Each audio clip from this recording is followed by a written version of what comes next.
Hello students and friends. Today we will discuss about the electricity part 2, in which we will discuss two topics. First topic is that force between the two charges, and it is known as Coulomb force. And second one is that electric current. Clear? Now, as we know that in the electricity part 1 chapter, like charge is always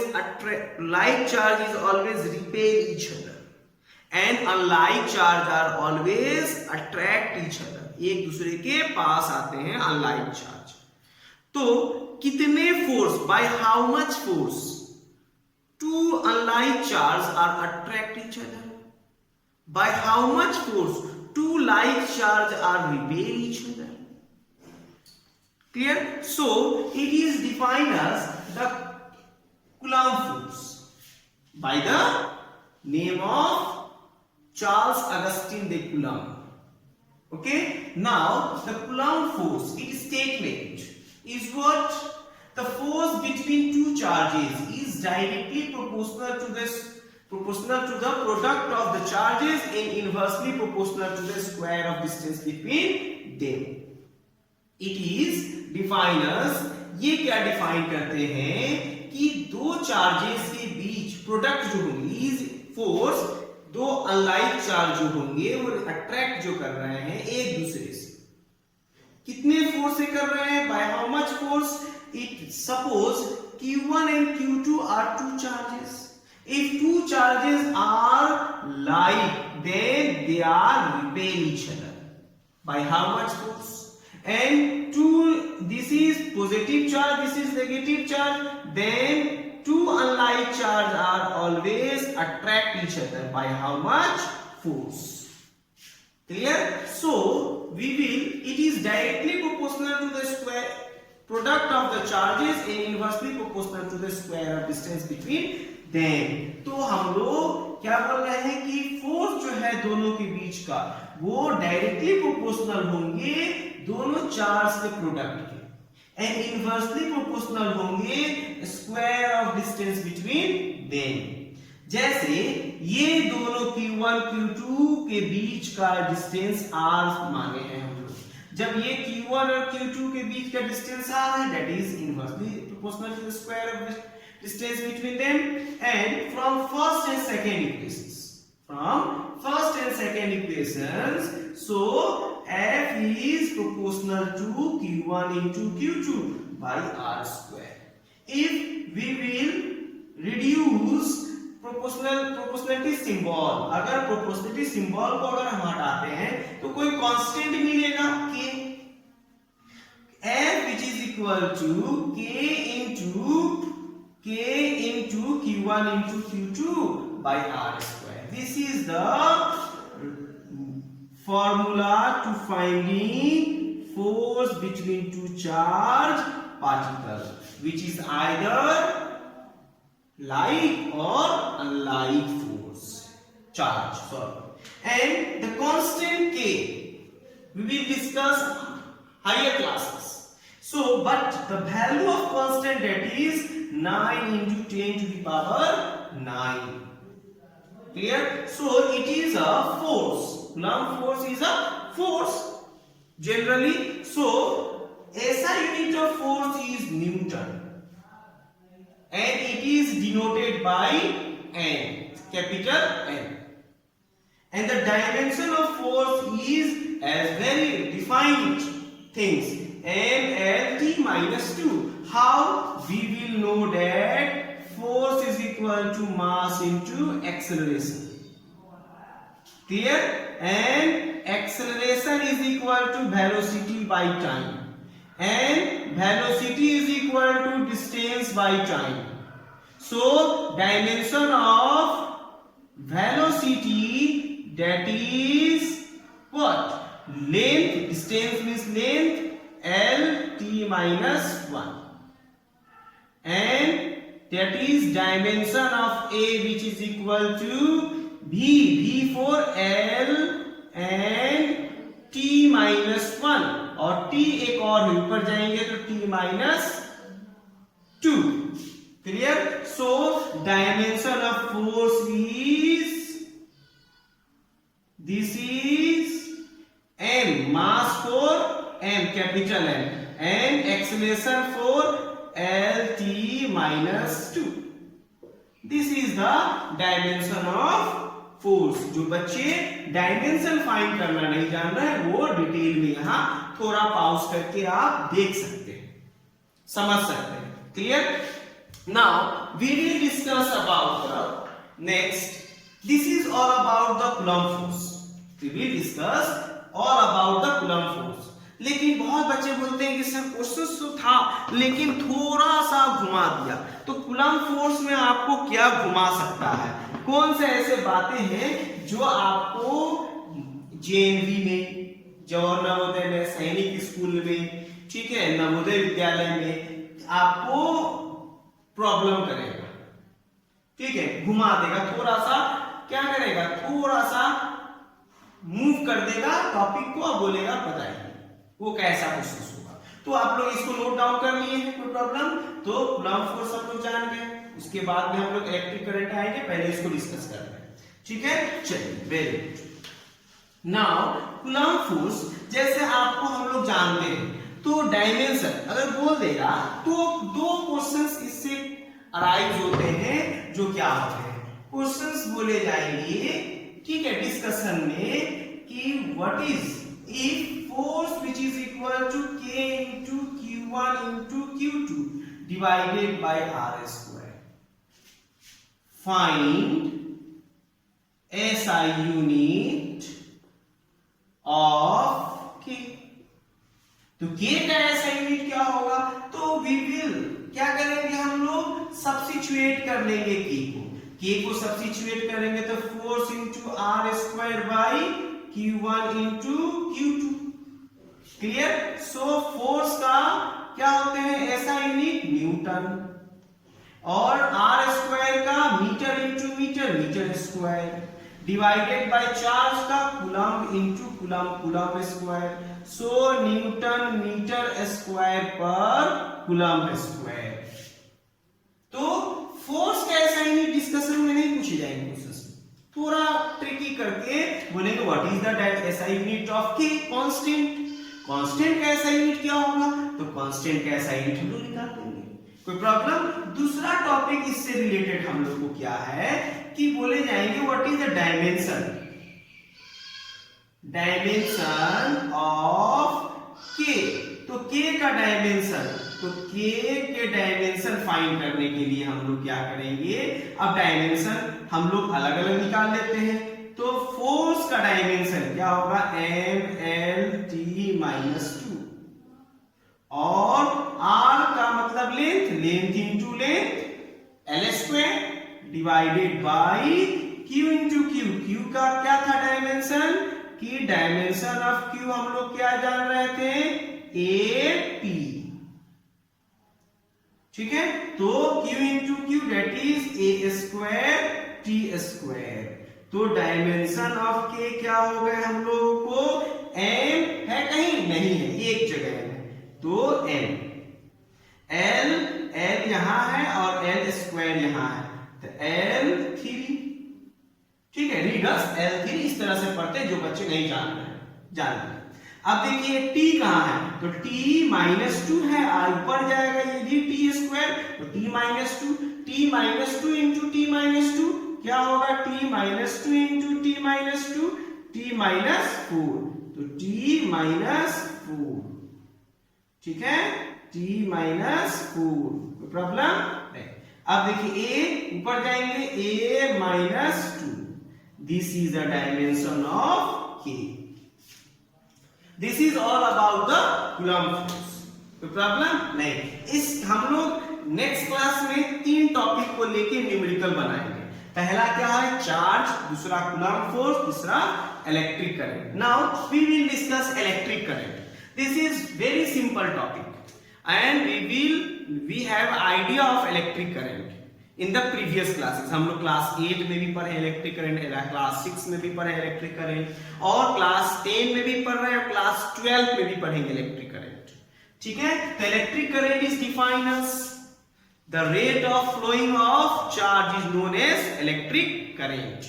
अगर कोई भी charge flow हो रहा है किसी भी cross sectional conductor से, that is equal to per unit time, that is equal to electric current।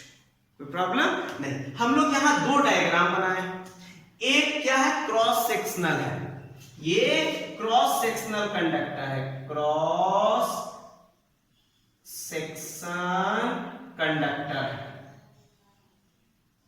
है, ठीक है। और यहां इसमें भी इलेक्ट्रॉन है, बहुत सारे इलेक्ट्रॉन होते हैं।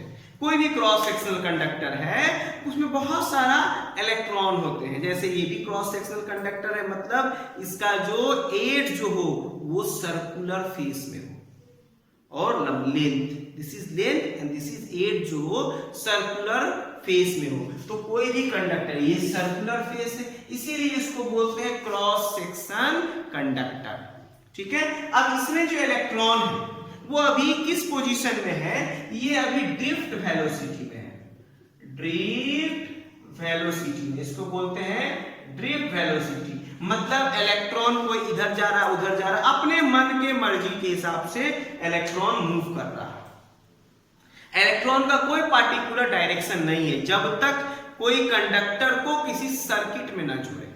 जब तक किसी सर्किट में कंडक्टर को जोड़ देंगे तो वो इलेक्ट्रॉन कुछ पार्टिकल डायरेक्शन में मूव करना स्टार्ट करेगा।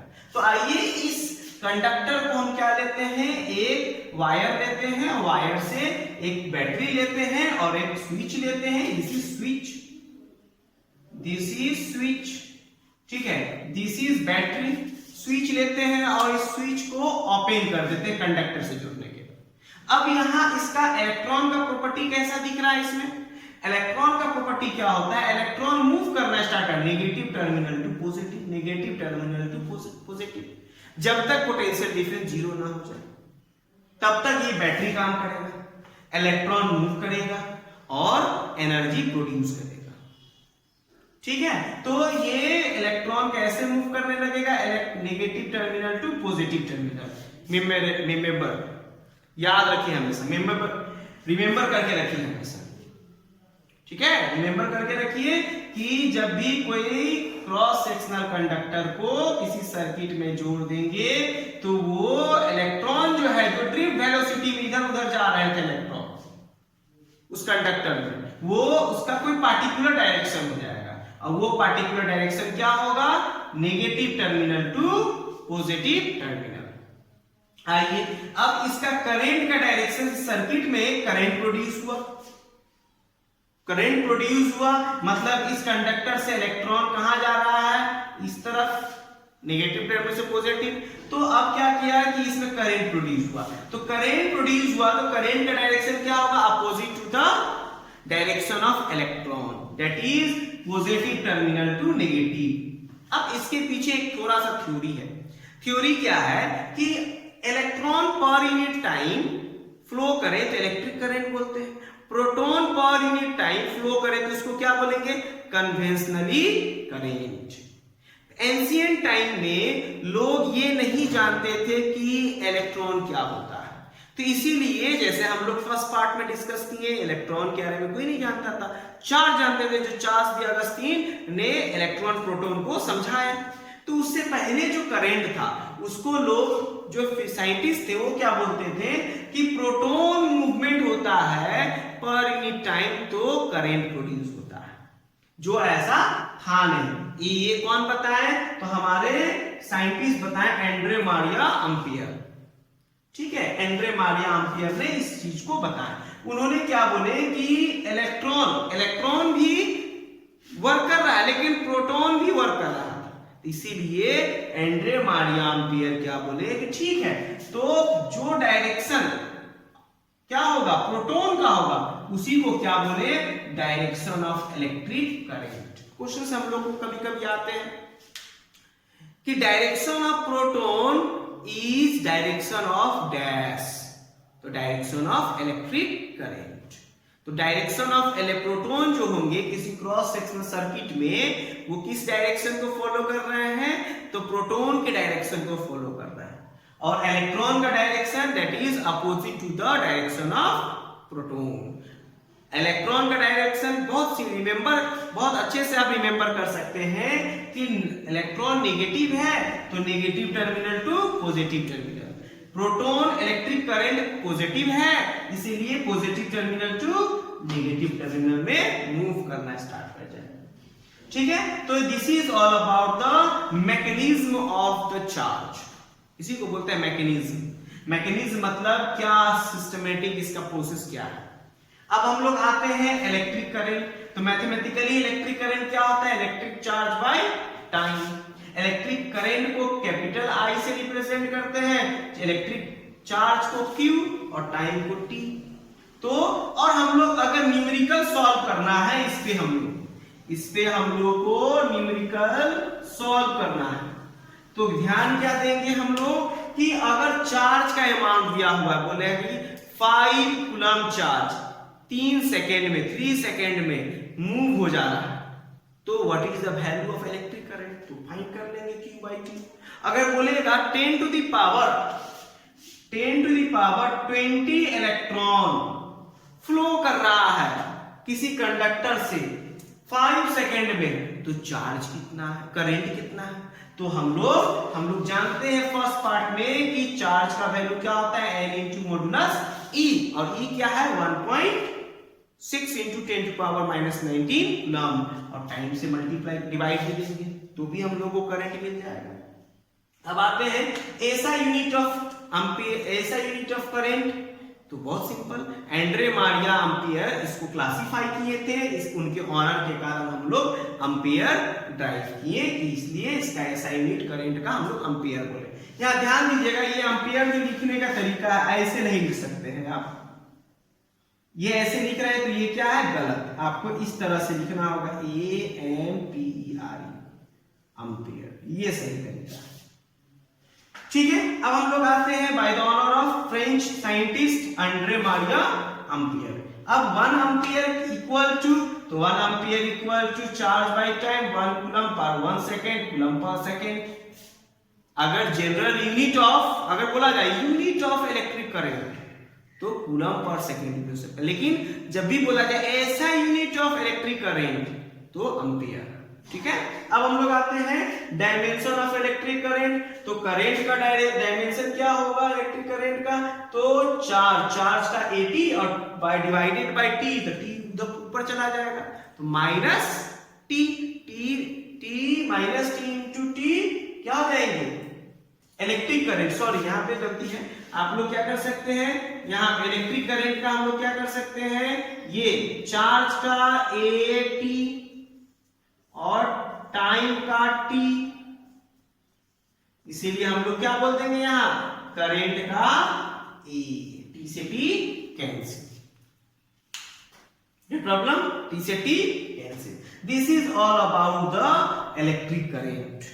अब इसके बाद में हम लोग थोड़ा सा इलेक्ट्रिक फील्ड जानेंगे और उसके बाद में इलेक्ट्रिक पोटेंशियल डिफरेंस, लेकिन ये पार्ट 3 में। अब हम लोग 3 टॉपिक हमारे पास आ गए। पहला आ गए क्या इलेक्ट्रिक चार्ज, दूसरा क्या आ गए कूलम्ब फोर्स, तीसरा टॉपिक क्या आ गए इलेक्ट्रिक करंट। इन तीनों के बेसिस पे अब हम लोग डिस्कस करेंगे न्यूमेरिकल, जो पार्ट 3 में आप लोग को मिलेगा। ठीक है, so let's ready for the solving the numerical. Okay, numerical solve करने के लिए रेडी रहिए। हम असाइनमेंट लेके आएंगे, असाइनमेंट आपको देंगे, असाइनमेंट के बेसिस पे कुछ टॉपिक को डिस्कस करेंगे न्यूमेरिकली को। न्यूमेरिकल आपको तभी बनेगा जब आप थ्योरेटिकल बात याद रखिएगा, और थ्योरेटिकल बात याद रखिएगा तो आप एग्जाम भी अच्छा से दे सकते हैं, कोई भी कॉम्पिटिटिव का न्यूमेरिकल भी बना सकते हैं अच्छे से।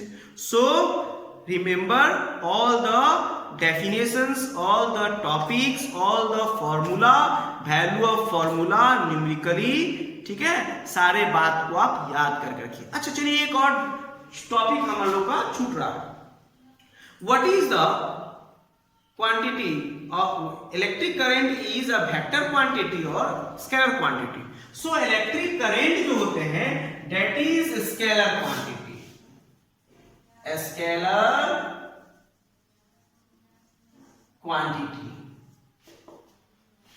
ठीक है। इलेक्ट्रिक करंट भी क्या है, स्केलर क्वांटिटी, क्योंकि परफेक्ट डायरेक्शन इसको नहीं मिला। क्यों? इलेक्ट्रिक करंट अगर डायरेक्शन दिखा रहा है लेकिन पॉजिटिव से नेगेटिव, है ना, कभी बोल रहा है पॉजिटिव से नेगेटिव और इलेक्ट्रॉन बोल रहा है नेगेटिव से पॉजिटिव, तो डिफरेंट हो रहा था, इसीलिए इसका जो है वेक्टर इनटू वेक्टर डॉट किया गया है, इसलिए ये स्केलर क्वांटिटी हुआ। इलेक्ट्रिक करंट क्या हुआ? Scalar quantity. So remember all the topics. हम जल्दी ही में नेक्स्ट वीडियो में आप लोगों को लेक्चर 3 में आप लोगों को डिस्कस करूंगा न्यूमेरिकल। ओके, थैंक यू, जय हिंद।